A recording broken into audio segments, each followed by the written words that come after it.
All right, let's talk about point of care testing and specifically one lab test. So one of the things that you notice is, let me just tell you a story. I wrote this article one time about ultrasound. You can imagine that. But I asked Lou, I said, Lou, you need to write some, will you just write the last paragraph? So he wrote the last paragraph, which turned into 4 pages, and it ended with the sentence, "To the man with a hammer, the world is a nail," which kind of was a negative thing against ultrasound, by the way. But my point is that when you get a point of care testing and it's very easy to order, we tend to order more of them, right?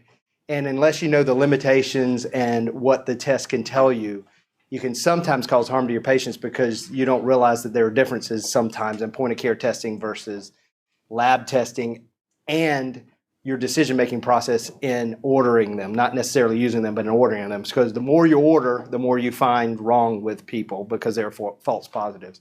So one of the trends that I've noticed after we got point-of-care lactic acid testing is that I see lactic acids being checked on people that I would never have checked them on in the past. So the 20-year-old that comes in with abdominal pain gets a lactic acid. The 35-year-old male that comes in with some right lower quadrant abdominal pain gets a lactic acid. So let's talk about what the utility of lactic acid in patients that come in with abdominal pain. So I'll let you start off since I posed it. So lactic acids are one of my favorite tests, but we still over-order them in some people and under-order them in others. So if someone is what you would walk into the room and call septic, and we're not going to debate what sepsis is because that's really messy, but if they look sick to you and you think that's an infectious cause, get a lactate. It's very helpful. You can trend it. There's debates about this, but I like knowing that number. If you ever send blood cultures, send a lactic acid.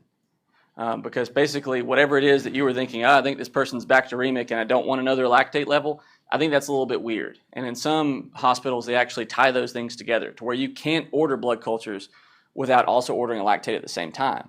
I think that's actually very wise because I can't think of anyone that I'm wanting to do a blood culture on that I don't want to know the lactate level of.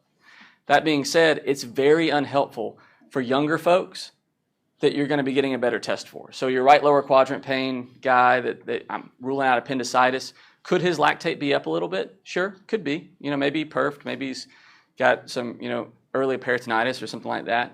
But that's not going to change your management because you're still going to do some other stuff. Okay, so you're still getting that CT scan or ultrasound or whatever it is that you're doing. And if those things are negative, and then you look back at your chart and you say, oh, I've got this lactate of 3.7, now what? You're going to have no idea what to do with that. Okay, it's really not that helpful. So don't order tests that aren't going to change your management or that you don't really want to follow over time. Okay, so this is a very different story if you've got an 80-year-old with belly pain and you're like, I don't really know what's going on here, and mesenteric ischemia crosses your mind, absolutely get it. But that otherwise healthy 22-year-old with right lower quadrant pain that you're ruling out appendicitis for, it's incredibly unlikely that's mesenteric ischemia and very unlikely that lactate's going to change what you do. And most likely you're just going to have a really weird looking chart when he has a negative CT scan and you say, oh, well, I know his lactate's 4 and I want to discharge him and this feels weird. Don't do that. Just don't order the test because you never needed it. It's not like, oh, he's got appendicitis and his lactate's 4. Now I'm really going to admit him to the hospital. Of course you are. It's not going to change what you're doing. And I think it's the opposite of what Dan said too, which is it can be falsely reassuring when it's negative. So you get the patient that comes in, the young, healthy patient that comes in, they've got abdominal pain. You get a full set of labs, which includes a lactic acid. The lactic acid's negative. They still got some abdominal pain, but you're like, the urine has some small lukes. I think it's a UTI. I'm going to discharge them with antibiotics. That happens all the time. I can't tell you how many times I see that. And then it turns out it's an incarcerated hernia. Incarcerated hernia, your body can handle that little bit of lactic acid. It doesn't elevate your lactic acid on the test. It's a pre-test probably thing. So if there was someone I was really, really worried about and their lactate was 2.7, I'm still really, really worried about them. And that's technically not normal.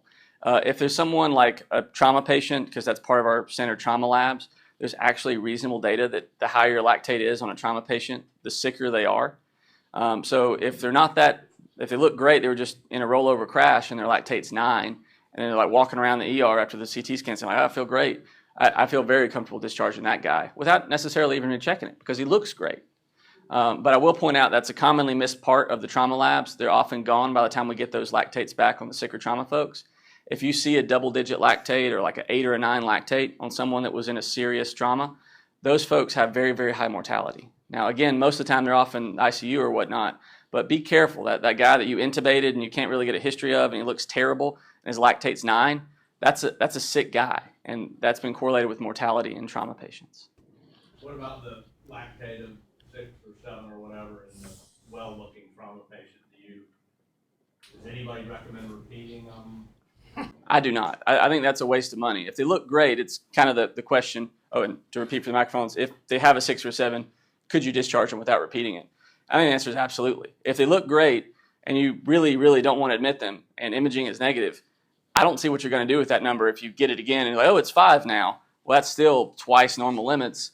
I don't think that you have to repeat it. But that's just me. I would have a hard time. I haven't run into that situation, so it's not like I can tell you from real life, but the miss of bowel injury on a CT is pretty high. I would be nervous sending that patient home without doing something else. You may feed them and lock them for hours. Or admit them for observation. But we send, plenty of times I cut and paste the lactate of 455 into the note, and those people are already discharged. And those are some of the reasons why I brought that up is I think we're ordering too many lactates. I mean, I don't know which specific patient you're talking about. On the trauma one, sure. Ones where they're like, oh, there's no injury on CT, walk them. I'm just saying you got to remember that CTs do miss bowel injuries, and bowel injuries can give you a lactate. And I think that's where really big discharge instructions, I think it's not unreasonable at all to say, look, your lactate was 9, we're admitting you for OBS. I would fall more into the camp of you look great, you're at high risk because you had this lab value, please come back and see us in 24 hours if you're not feeling pretty fantastic. Just a comment, your biggest thing that's going to kill you in trauma is delayed bowel injury and missed bowel injury. You get people that, we had guys that would get car accidents or drunk, lactate mildly elevated, and they have a first 2 days and have a, some of the people like me. Yeah, I personally wait for it to clear before I send them home. But like I see it, I think you have to pay attention to it. Trauma's getting better about bringing folks in for OBS. I don't know if it's just been discussions over the last 6 months. CMS has changed some of their stuff. We're doing more OBS. The trauma's bringing a lot more patients in. It seems like though we're talking about a patient with abdominal pain here. I don't know, but and I have a difficult time with it. The reason why I brought it up is I actually had a patient that trauma took the patient's care over from me, and then I saw this lactic acid pop up an hour later, and the patient had already been discharged for 30 minutes later, and it was markedly elevated. I don't remember what it was, but it was between 6 and 8 or something that made me very nervous. I ended up calling the patient back and talking to him. So Andrew points out some good points there with the delayed bowel injury. I actually personally, it's not a HIPAA violation because it's me. When I was 13, I actually had a delayed bowel injury that perfed on hospital day 4. They had a negative CT scan on the initial visit. And I firmly believe that if it wasn't my family medicine doctor who happened to see me in the ER, he wouldn't have known me and would have discharged me after a negative CT. And they would have absolutely missed it on hospital day 4 when I perfed and had peritonitis. So. 13-year-old me, yep. A lot of the trauma labs, they send them to the lab, so their lactic acid they send is not a point of care. I mean, I think it goes into the lab and sits in there for a little while, so it could be. So you're saying that the lactic acid is falsely elevated because of hemolysis? Well, I mean, the longer it sits, the more highly elevated it's going to be, right? I mean, so that's why the point of care is important. Forrest said exactly what I was going to say. The lab lactates are fairly routinely elevated. If your main hang-up is an elevated lactate from the lab to a point of care, I think you're going to find most of the time it's cleared out on your basis. It's very quick. And I think, correct me if I'm wrong here, Andrew, but most of the folks with delayed bowel injury still have some element of abdominal pain, correct? Mostly, yes. We often get delayed bowel injury, but it's not kind of tricky because you can have pain into the reg. And so that's part of my, if they have a high lactate but look great and I repeat their exam and they look well, I'm comfortable sending home a higher lactate, but I totally understand the either repeating it camp or they admit them for obs camp.